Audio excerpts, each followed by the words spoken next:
Madame la députée, la parole est à Monsieur Patrice Verchères. Merci, Monsieur le Président. Monsieur le Ministre, force est de constater que la situation est d'une extrême gravité et les chiffres de jeunes partant faire le djihad, que vous avez rappelé tout à l'heure, et surtout leur dangerosité lorsqu'ils reviennent dans notre pays, parlent d'eux-mêmes.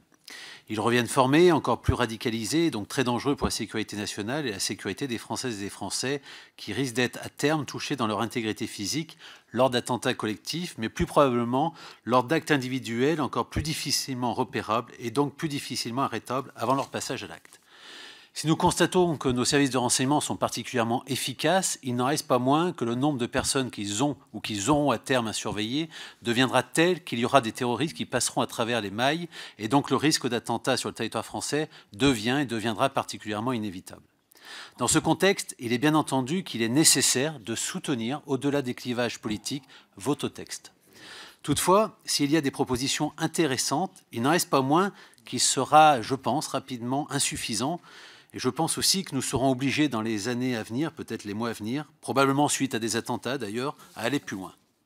Mais je reconnais qu'il est difficile, même extrêmement difficile, de concilier la protection de nos concitoyens, la lutte contre le terrorisme et le respect des libertés publiques. Il est aussi difficile d'avoir des outils adaptés et efficaces. Je prendrai l'exemple du blocage des sites Internet faisant l'apologie du terrorisme. Cette possibilité ne me pose pas de problème particulier, mais le blocage administratif de ces sites gênera la diffusion de propos qui sont les principaux vecteurs de la radicalisation, mais l'efficacité de ces blocages sera quand même très limitée. Peut-on dès lors imaginer qu'au-delà de ces blocages, que nous puissions, en étant plus efficaces, mettre en place un système de riposte informatique, une attaque, une contre-attaque, entre guillemets, informatique sur des sites qui font l'apologie des actes terroristes. De même, l'interdiction de sortie du territoire présente une nouveauté intéressante, mais sera également difficilement applicable dans l'espace Schengen. Vous avez rappelé que vous allez travailler avec vos homologues pour être un peu plus efficace, et ne règle pas les problèmes des binationaux. Mais là aussi, cette mesure qui sera améliorée, notamment par amendement de Guillaume Larrivé, restera donc limitée.